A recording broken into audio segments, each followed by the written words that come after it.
Hey everybody, my name is Chris Lambert. I'm one of the co-hosts of the Watching the Throne podcast, a lyrical analysis podcast dedicated to Kanye West.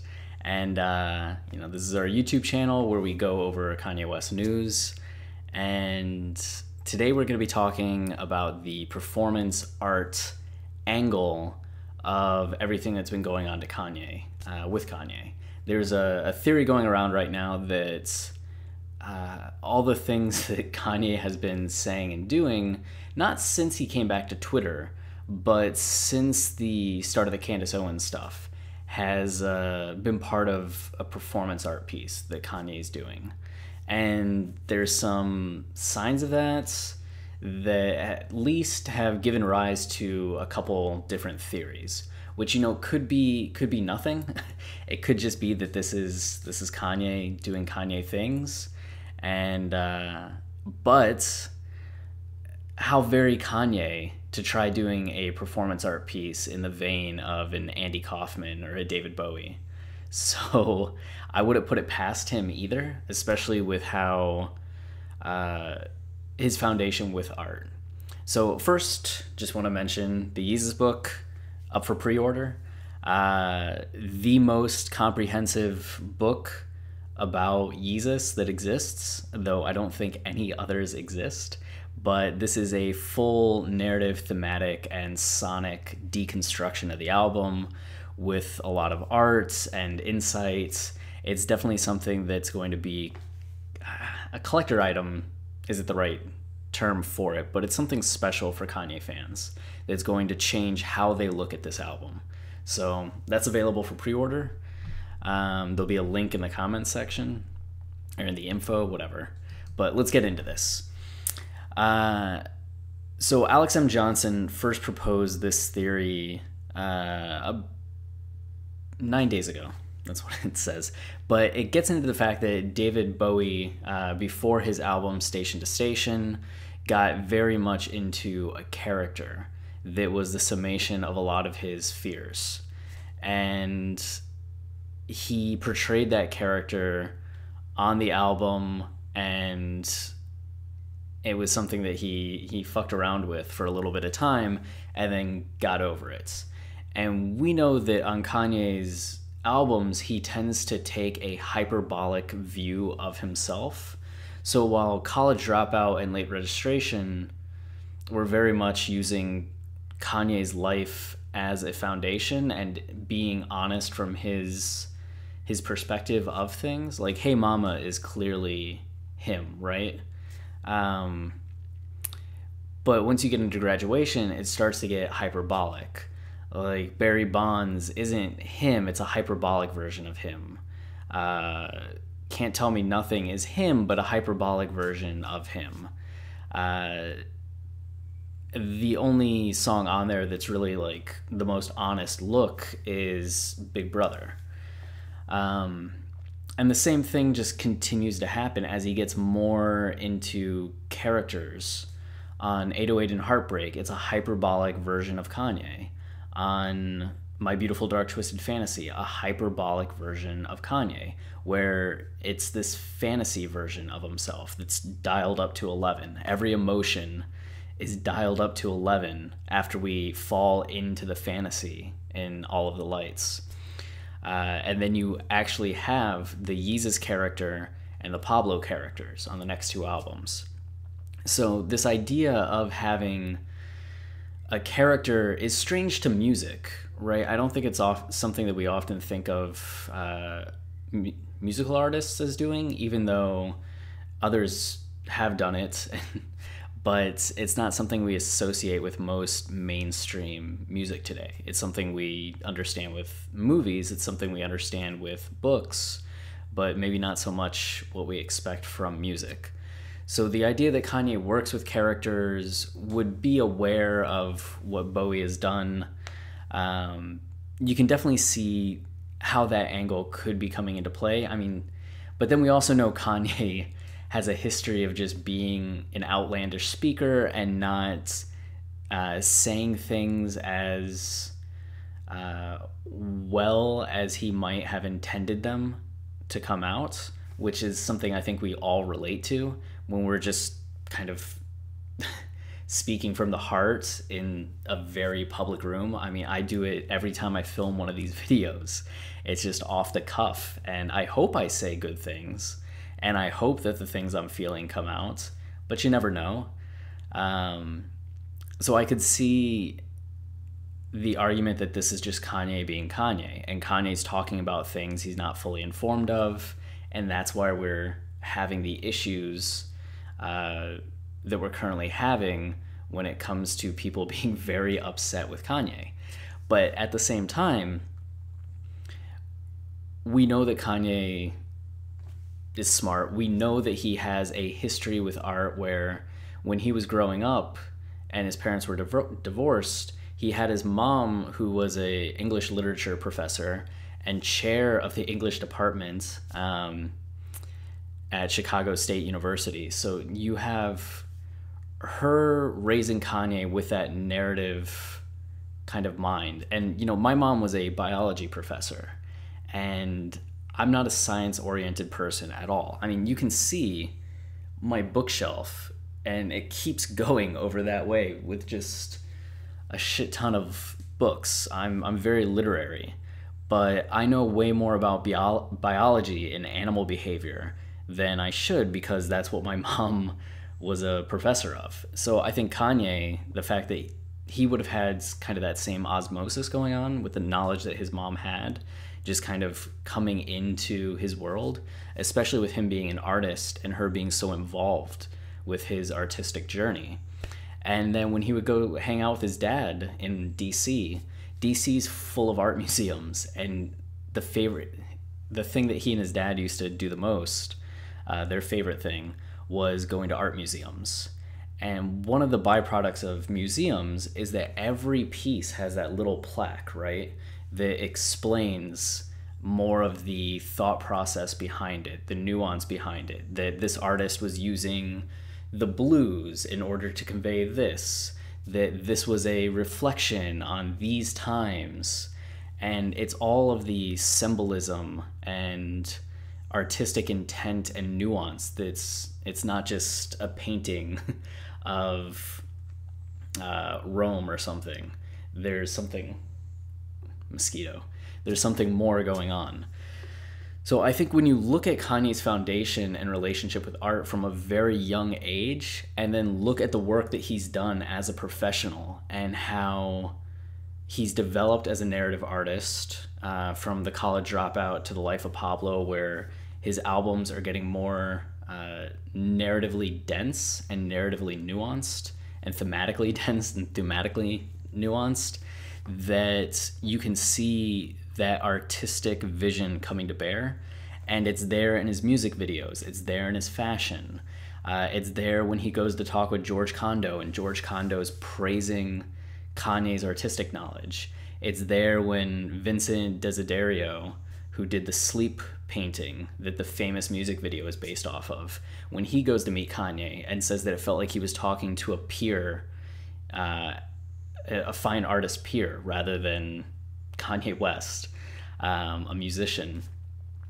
We know that he has this strong foundation in art and in the world of art. So something like this is very much in his wheelhouse and lines up with everything that we know about him. So this is one theory. And then the second theory that I want to talk about is something that this guy Snowcomb brought up, which I really should have gotten his first name, but we're actually talking about getting him on the show just to talk about Kanye West. So hopefully this Saturday we get to record something. But he laid out this series of tweets. So this is going to be a little bit more involved and involve more reading off screen, so bear with me, but I think you'll find it interesting. So first up, this guy. This is Tremaine Emory, and he's a collaborator of Kanye's, and he's been commenting throughout Kanye's return to Twitter about everything that's been going on. So, and this is just a little bit more context. This was a meeting that took place late Monday evening, after all the stuff with the TMZ shit show, Kanye had tweeted this out. Energy meeting, beings from all different backgrounds. And you can see Tremaine there. And we don't really know who the other people are, but one day we'll find out, maybe. So that's Tremaine. And so Tremaine's been in Calabasas, and that goes back to 420, and then he's still there on May 1st. And he's saying it's very surreal in Calabasas right now. That's a good thing. And while that could just be like, life's surreal, it also gets into one of the modes of art. There's surrealism is very much a thing, and it's very much a part of a lot of the mid-20th century performance artists. There was a very surreal element to a lot of what they were doing. Even though they were bringing their art into reality, they were making reality feel surreal, or something which we'll get to with John Beuys. I still don't know how you say his name. Beuys. I like America and America likes me. It's a very surreal imagery because it's him wrapped in a flag talking to a coyote, a wild coyote. So him hinting at the surrealism in Calabasas days prior to a lot of this stuff going down is kind of, you could read nothing from it again, as happens with most theories and conspiracies. There's a very logical explanation. But if you're looking for, does this prove it? This is something that kind of hints at something not grounded in reality going on. So Kanye also mentioned in his interview with Charlamagne Tha God, my boy Tremaine tweeted, so we can assume that he's both friends with Tremaine and looks at his Twitter accounts. I promise this info will be important coming up. Yeah, so this establishes that he and Kanye are friends, that Kanye is bringing him in to inner circle meetings during times of need, and that Kanye is following Tremaine's Twitter. So we get the establishment of their relationship. So here we go.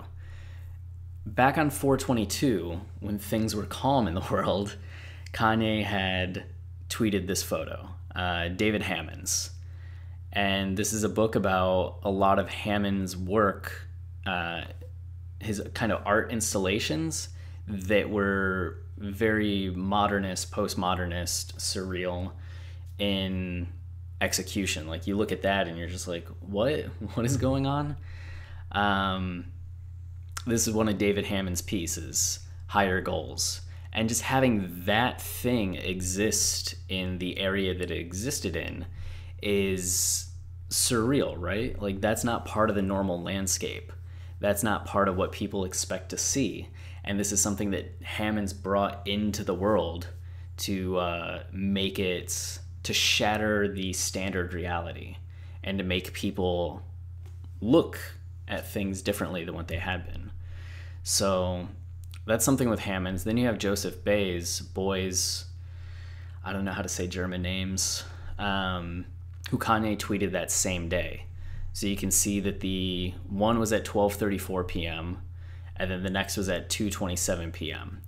And I guess there was no American flag with Beuys. He's wrapped in a blanket because he's in a room with a wild coyote for 3 days. 3 days he's in that situation with this coyote. And that's because the coyote had represented the spirit of America to Beuys. So it was this interesting kind of conversation with America through the coyote. So these are two things that Kanye just randomly tweets about, which, okay, cool. We know Kanye likes art. We know he's into photography. We know he's into performance art and things of the like. So yeah, this all makes sense with Kanye's interests. So Snowcone details that. And Tremaine retweets this and puts the spade. And he retweets this and puts the spade. And this is some more information about the spade. In some, like Spade, Power for Spade from 1969, Hammons, that's the he, turned racist cliches on their head. The spade was in fact central to much of his work in the 70s. Hammons used spades or shovels as a central component in much of his art from the 1970s, including his two-dimensional, three-dimensional, and performance works, in which the gardening tool represents the deprecating term spade, a common racial slur. In doing so, he also represents his own racial identity as a black male who remembers being referred to by this offensive term. By exploring this symbolic allusion in his sculptures, Hammons directly confronts the use of such language, displaying his civil commitment to racial reform. Displaying his commitment to racial reform in America and to the civil rights movement. So Snow Cone gets into it. So let's start with the first two images involving David Hammons. After Kanye tweeted these images, Tremaine quote tweeted them with the emoji spade. I believe this is referring to Hammons' work, which aimed to turn racist cliches on its head. As for the other two images of Joseph Beuys, the image Kanye tweeted was from an art installation Beuys did in 1974 called I Like America and America Likes Me, where he locked himself into a room with a coyote for 3 days. So this is getting into more of that description. He flew into New York City and was immediately taken by ambulance to a room in West Broadway's Rene Block Gallery, but he was not ill or even in pain. Carried by stretcher, which was covered in a signature layer of felt, Beuys shared this solitary space with a coyote, a wild beast often considered to represent America's untamed spirit.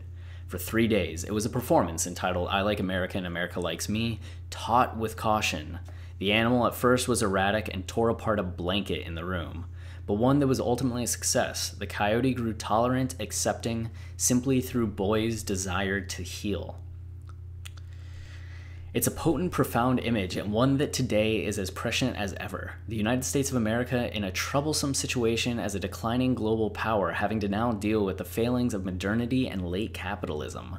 The Ferguson unrest towards the end of 2014 exposed the cavernous divide between large swaths of the population, namely the disenfranchised African American community and the militarized white police force. The reason for this conflict, although complex in its nature, is to do with difference. Rather than embracing what is unknown, American society has tended towards fear and rejection of it.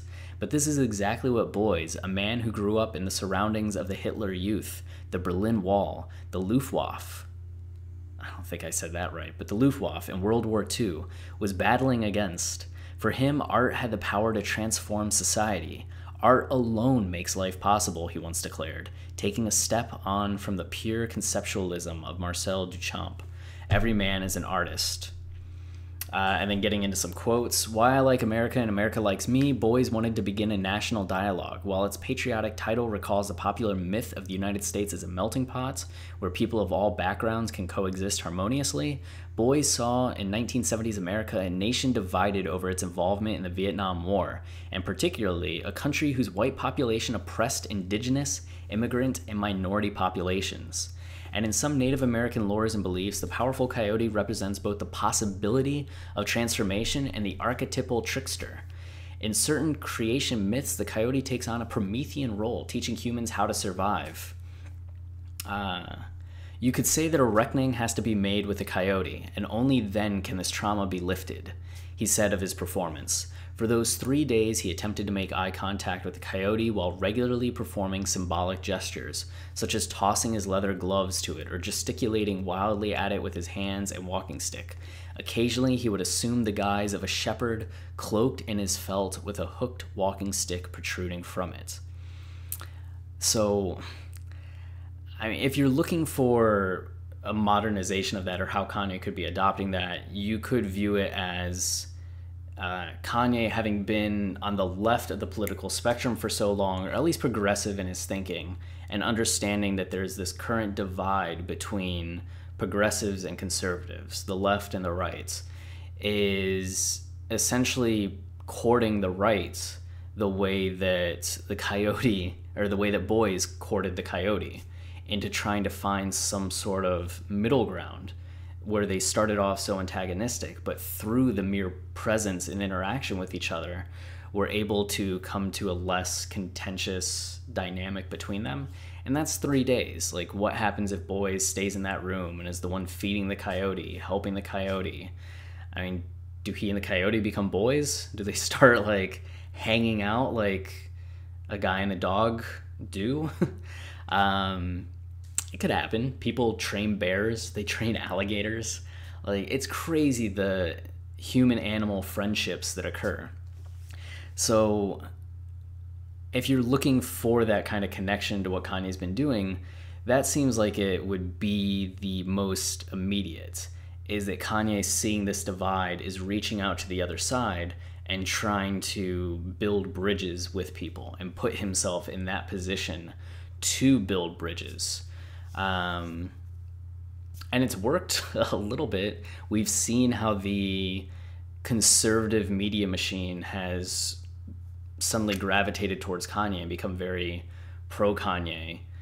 People that were just horribly upset with Kanye post Taylor Swift seem to be very pleased with him these days. And it's weird seeing the dynamic shift on Twitter, where before it was more, I'd say, left-leaning, progressive, liberal people loving and praising Kanye, and you would get the occasional conservative person coming in and saying some shit about Ye. But now you get the reverse. People on the right are defending him and defending him for trying to get off the plantation, and the liberals just want to keep black people down, and you have people on the left that are just hating on Kanye. Like, I saw one comment that said that, somebody said, is there a black woman that wants to give Kanye a hug because a hug from a black woman can heal anything? And somebody's comment was, if you hold the hug for too long, Kanye will lose all the air in his lungs, and maybe then he would get like a coherent thought. And it's just like, what the fuck? And there's I guess a petition for Adidas to drop Kanye that's been brought up by people on the left side of things, people that used to be Kanye fans, that are now just insanely angry at him about his comments over slavery. But then you have people on the right that now champion him and defend him. And it's weird to be arguing with people that I agree with and then agreeing with people that I tend to argue with. But that's one of the byproducts of what Kanye's been doing. Definitely short-term issues and criticisms to be made about who's feeling empowered based on what Kanye's doing. But in terms of like getting people interacting in a way that they maybe weren't before, definitely successful. So getting into it more, Snowcone, I believe Kanye is doing a modern take on Beuys' piece with the coyote. He's embraced what might be considered the coyote of today, gotten close to it, Trump, Candace Owens, alt-right. Maybe he sees this as a better chance to tame the coyote than more traditional methods. Sorry, I jumped ahead, Snowcone, and took your spotlight with that. So then we get Kanye tweets from before even the art stuff and before Tremaine had tweeted on 420. Too much emphasis is put on originality. Feel free to take ideas and update them at your will. All great artists take and update. Let's be less concerned with ownership of ideas. It is important that ideas see the light of day, even if you don't get the credit for them. Let's be less concerned with credit awards and external validation. It's not where you take things from, it's where you take them to. So if we're talking about Kanye taking from Beuys and Hammons, you can see why this thought process would have been going on in his mind, especially as he's then priming us for what he's about to do. But would Kanye get called out for doing something that's already been done or taking someone else's ideas? Maybe not if he explained himself first. And then here, Kanye tweeted on 4/28 in the midst of all of this. Once all of this had gone down, like 4/25 was the MAGA hat, right? And the day that everybody was freaking out. And then 5/1 was the TMZ interview, which got a whole new cycle of everybody freaking out about Kanye. But here you see his mood board. It's Hammons, it's Beuys, and it's Andy, which the drawing of the unibrow and everything points towards Andy Kaufman, who was a famous performance artist and character artist. He had characters that he would do, and he would stick in the character in a way that was like very frustrating for everybody around him. And there's movies about this, Man on the Moon, and what's the other one? My Friend Andy? Was that what it was called? Recently came out. I'm sure it's going to be in these tweets. Yeah, Jim and Andy on Netflix, which is about Jim Carrey portraying Andy Kaufman, and just how into character Jim Carrey got, to the point where he was imitating Andy Kaufman's style of just staying in character all the time.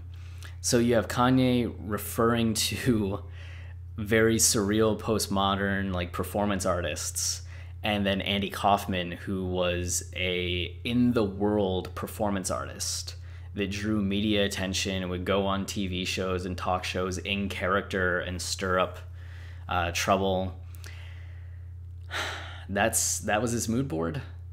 I mean, again, if you're trying to not go into the conspiracy, he could be inspired by these people and simply want the idea of having the conversation with both sides, but it doesn't mean it's performance art. It just means that he's trying to have the conversation, and that Andy Kaufman, in the way that he just is an artist that's like bold and going to generate a lot of mixed reviews from people, but not necessarily that he is a character.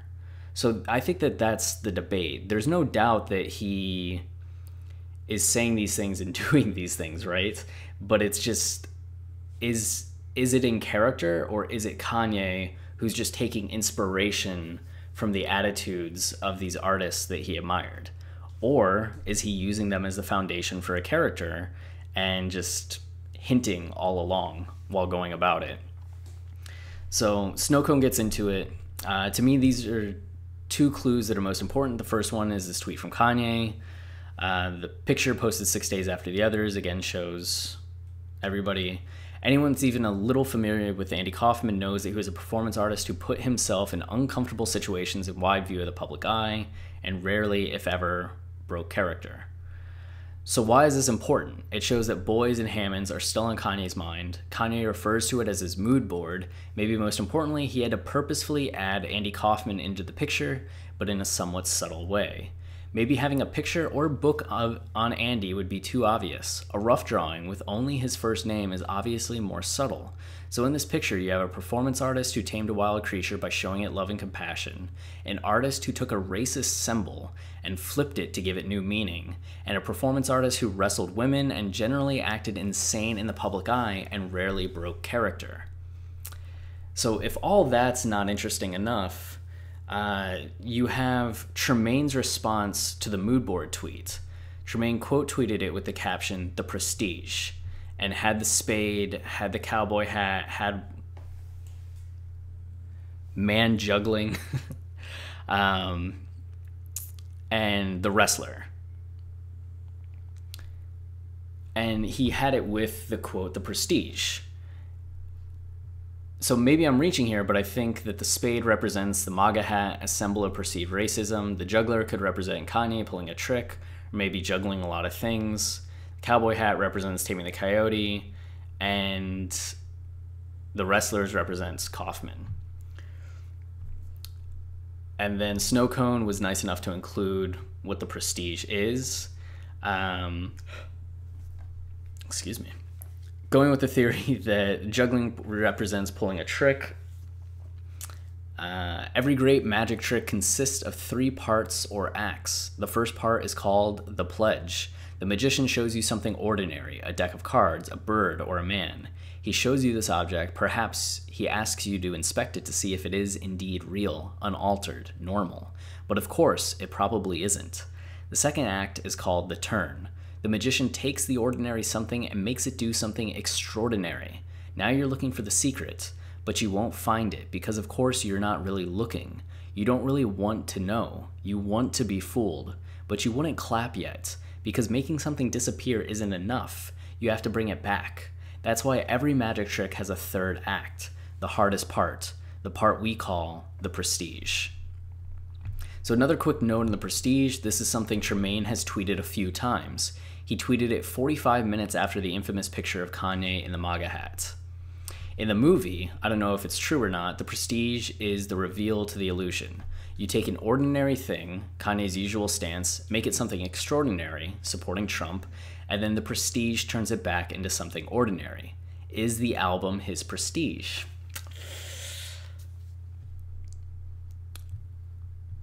Also, Kanye is no stranger to taking a perceived racist symbol and attempting to flip it like Hammons. In 2013, he sported a Confederate flag and commented on its meaning. So, react how you want. Any energy is good energy. The Confederate flag represented slavery in a way. That's my abstract take on what I know about it, right? So I wrote the song New Slaves. So I took the Confederate flag and made it my flag. It's my flag now. Hell yeah, yay. And about the MAGA hat, he said, I feel when people think of MAGA, they don't think of empathy. This is year one. We can't add empathy to MAGA by hating. We can only add empathy with love and time and truly hearing all sides. So 2 instances of him trying to reappropriate and recontextualize symbols that were otherwise perceived as very hateful, right? And something that Hammons has done.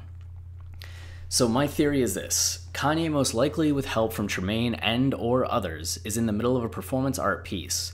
What is the overall goal of it? I don't know. Maybe holding a mirror up to the world and forcing us to talk about some things.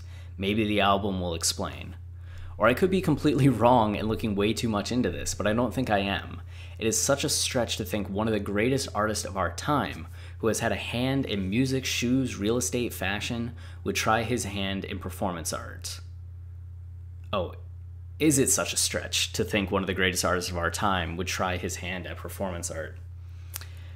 Most of this came from this post and users SPLY750 Yeezys over at Kanye. I've included a few more tweets that I think serve as further evidence below, and just to give some context to what this is.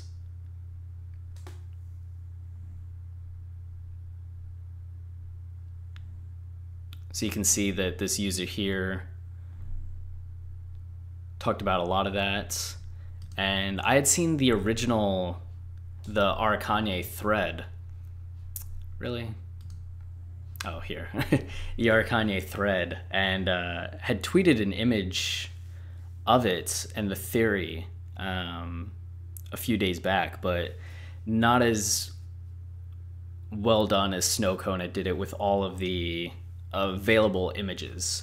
So that really got it going, and you could see that the theory itself has gotten 4.7 thousand likes and 2,000 retweets, so it's starting to pick up.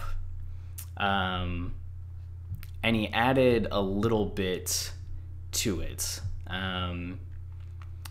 So Denim Tears, Tremaine, The Prestige, Roller Coaster, Get Ready, 4D troll renders in real time. All of these right in the midst of when everything with Kanye started on 425. Well, not when it started. When it started, it seemed to start with the Candace Owens thing. But when it really reached the true turn, where he put on the MAGA hat and changed the conversation entirely. So, and then on 418, artist is short for storyteller.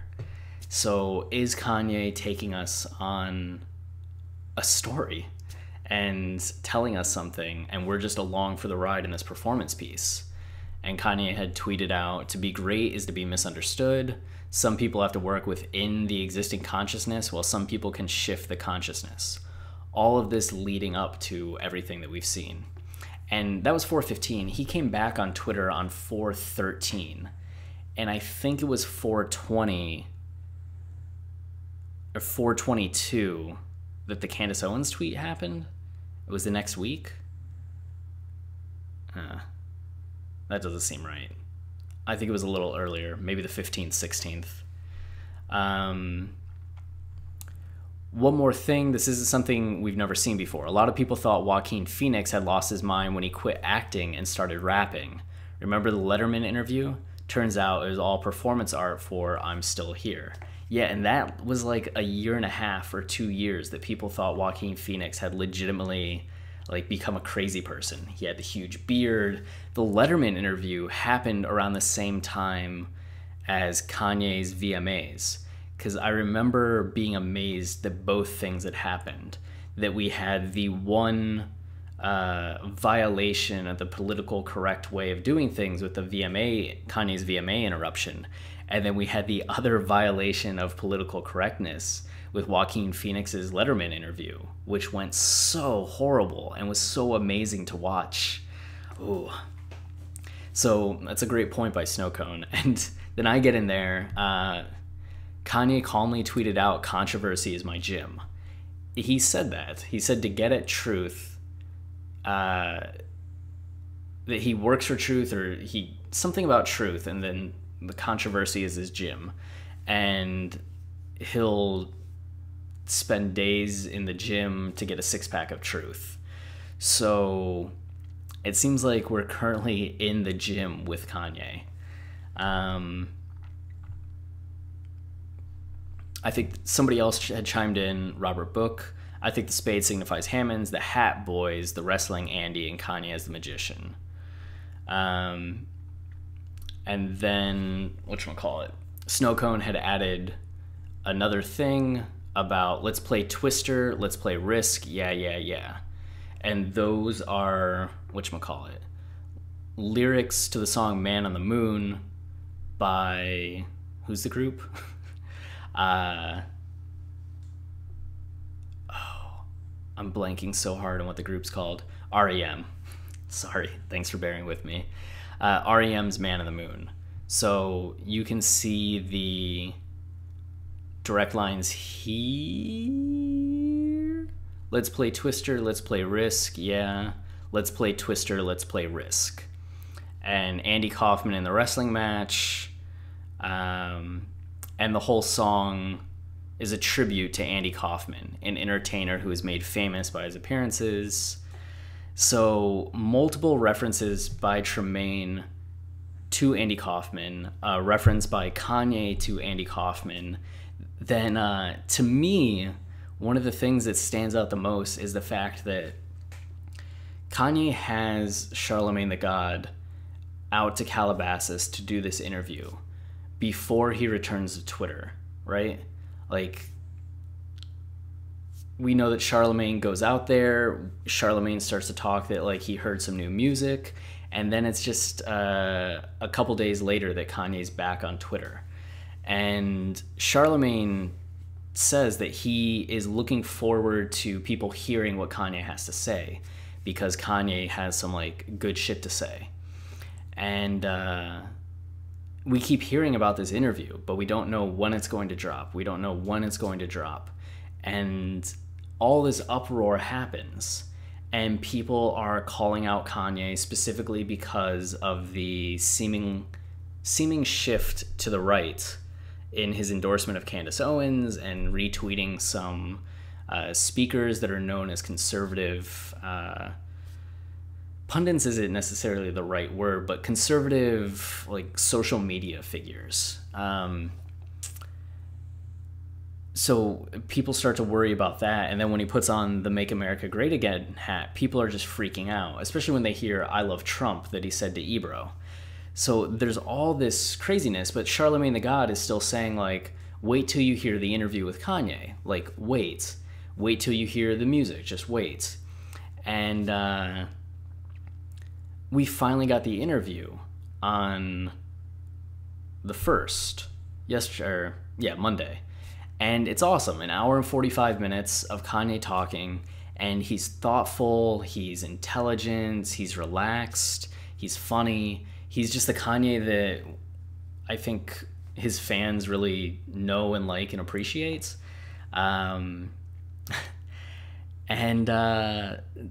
He explains like so much. He's so vulnerable in the interview and gets into stuff about Trump. And while he avoids some questions about Trump, he clarifies that, you know, a lot of his praise of Trump is based on the fact that Trump won, and Trump wasn't supposed to win. And that's what inspires Kanye. That's why Kanye has this love for Trump. And not only that, because Kanye is able to get meetings with Trump. So those two things have Kanye like, yeah, I fuck with this guy because of that. Like, he's racist, but I know America is racist. So I just have to accept that about America and about people in America and move on from that and get at like everything else, which, you know, you can pick that apart. You can be critical of that if you want. I can see good and bad about that, but at the end of the day, that's the perspective that he has with it and why he's not necessarily as critical of Trump as the rest of us would be, especially because he seems to have a working relationship with him. But at the end of the day, it's not Trump's policies that he agrees with. It's not Trump's politics. He has a line in there that the Kanye campaign would have Trump's campaign, where it was just very being yourself, being not politically correct, but like talking directly to the people with Bernie Sanders policies, right? So we get this Kanye in that interview that seems very much the Kanye West that we all hoped to see following his hospitalization and the year and a half that he was kind of out of the spotlight and not talking.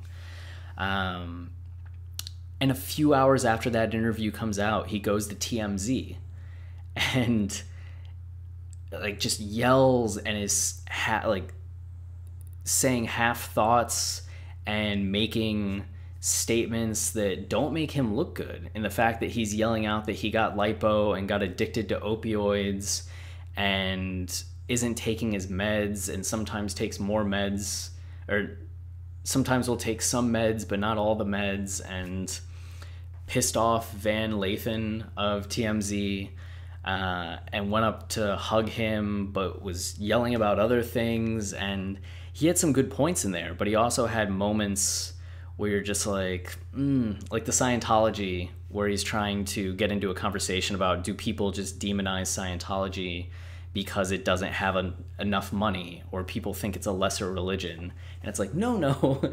It's more of the like way that the cult aspects of Scientology that make it problematic. But it's a complete opposite end of the spectrum from what we saw in the Charlamagne Tha God interview, where you have a very professional interview with great camera angles, great quality. It's very thoughtful, very journalistic in its standards. I have an itchy chin, I'm not flipping you off. Very journalistic in its standards. And the same day, you have the opposite of that, that's just like raw and unfettered and emotional, and not with a journalist or a respected news personality, but in the offices of TMZ, which is like the hornet's nest of the paparazzi. Like, people that seem nice, like everybody that was there seemed pretty nice, but the work that they do is so exploitive and like it's just pulling apart at the celebrities that they cover. So you have the dichotomy between not only the interview style, not only the people involved, but Kanye's personality in the interviews. And on the one hand, we know Kanye can be the person that he was in TMZ. We've seen the stage rants. We've seen the Houseway interview. We know that Kanye can get carried away, and that he doesn't always speak as clearly as he intends to or say the right thing. So it's in line with some of the time, like, things that we've seen from Kanye. But on the other hand, it's very dissonant from the interview that we had just seen with Kanye. And it begs the question, is that just Kanye? Or with all of this other context we have about performance art, is it part of the performance? Like, is it coincidence that the Charlamagne interview dropped the same day that he went to TMZ? Or is that part of the plan?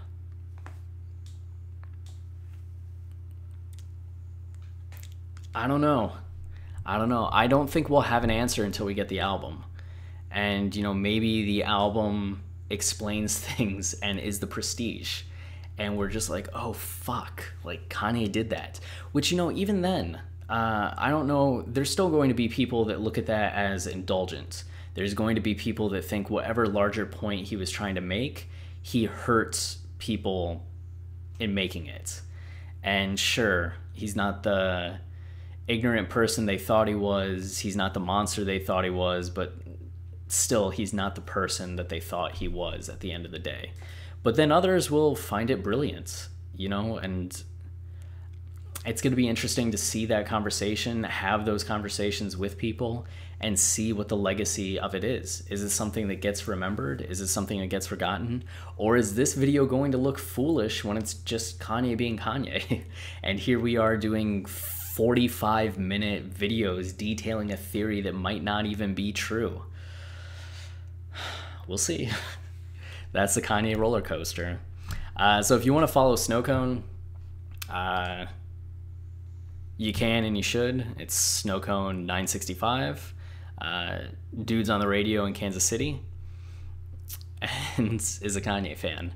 If you enjoy these things that we do and you want to support us monetarily on Patreon, we're halfway to our $300 a month goal, so we can consistently get t-shirts made that are inspired by Kanye art, and just have that be kind of a monthly thing that we're able to commission and put out and pay the artists fairly, you know? So this is the one that we're going to have for sale as soon as I get to the store and make up the shirt and test it. So it should be in the next, I've been saying it for a week, but it should be in the next week. There's 3 different colors of this available. And we're going to have a Hold My Liquor shirt available. And also as a Patreon, you get discounts, and we're going to be doing a runaway movie deconstruction that's kind of 5 or 6 episodes, and that's going to be Patreon only. If you don't want to spend money on this or on the Yeezus book, but you want to help us make some money, watching these videos is helpful. We're trying to monetize our YouTube channel. You need 4,000 watch hours in a 12-month period. We're at about 430, so a long way to go. And we need 1,000 subscribers, and we're at 200. So subscribing, watching videos, leave them playing. That's very helpful. And then you can follow us on Twitter at Kanye Podcast. You can listen to our podcast on iTunes or Spotify or anywhere that podcasts are available, except SoundCloud. Not there, but Watching the Throne, a lyrical analysis of Kanye West. That's a podcast name. And then leaving an iTunes review. That's very helpful because it just, you know, helps us chart. It helps us look good to iTunes, so hopefully we can get featured. So those are all ways to help out. I appreciate you watching, liking, sharing, commenting. If you have any recommendations on how to make this better, I know shorter is one. I'm so sorry. I'm verbose. I'm an only child. I'm sorry I am how I am. But if there's other things, I will try to make them happen. See ya.